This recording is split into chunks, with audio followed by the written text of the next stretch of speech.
Ito okay na. Ang aking ginawa na Samsung automatic washing machine. 16 kg. So medyo malaki siya. Ayan. Ma'am, 2 years ago, ginawa ko na. Yes po, June 2023. Na kumakalabog yung spin dryer niya. Yes po. Ma'am, pwede ba kita yung sama sa video? Hindi. Hindi ma'am, hindi lang yung mukha mo. Okay po, yung Kumbaga, audio lang. Audio mo, tsaka yung paa mo. Yan. Marumi na po. Ma'am, bali so para document lang. Yes. Kasi, ito po kasing ganitong problem, napakarami kong napupuntahan ganito na hindi nagawa ng ibang technician. Yes po. And then, kapag service center ang kausap mo, sasabihin, walang available na parts, yeah. Yes. Ma'am, yun ma'am. So, nagawa ko siya ulit. 2 years, ano?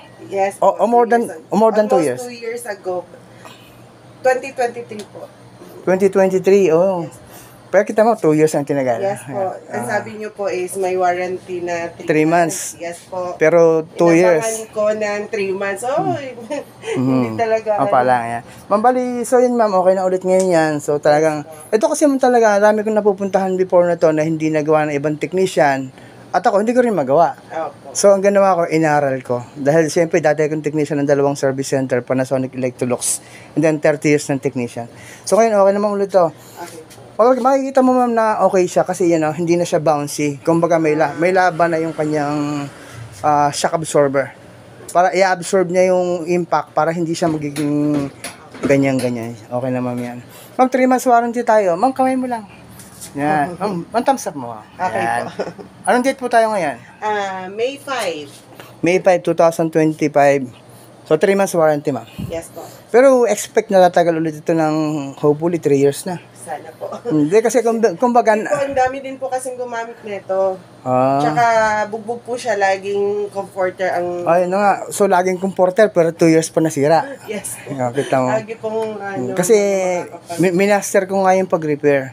Na, siyempre, kapag technician kaya nga technician, kailangan mateknik ka. Yes po.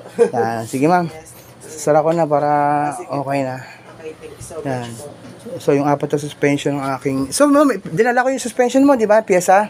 Yes po. Yung iba kasing customer, pag dadaling ko yung pyesa, nag-aalangan. Siyempre, hindi ako kilala. Ay, hindi. Kilala na po namin si sir. Di ba? Tsaka never po namin pinagalaw sa ibang technician kasi tested and proven. Tsaka ma'am, kailangan ko talaga kasing dalhin yung suspension para ma-repair. Tsaka meron pa akong papatigasin sa loob niya. Yes. So ngayon, okay na ulit yan. Hindi na bouncy. Meaning, pag may labada na siya, ma-absorb niya na yung shock na ibibigay nung load niya. Sige ma'am, sara ko na ma'am. Okay po. Dito po ito sa PTC South Subdivision. Thank you so much ma'am. Kami na. Okay po. Thank you so God bless much po. po. God bless po. Yan, si ma'am ako talaga ang tinawag niya after 2 years na kahit nasira na yung washing Kayo po machine. talaga ulit ang tatawagin namin, sir.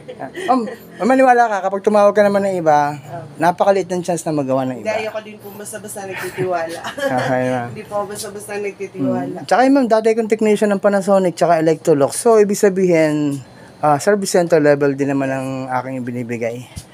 Yan. Ma'am, thank you so much. Sasara ko na po ito. Okay, yes po. God bless, ma'am. God bless you. Ma'am, di ko pa kita yung mukha mo, katawan Yes lang. po, yes po. Ma'am, thumbs up ka lang. Yan. Thank you so much, ma'am. Thank you po. Thank you po. God bless po. Sara ko na ito.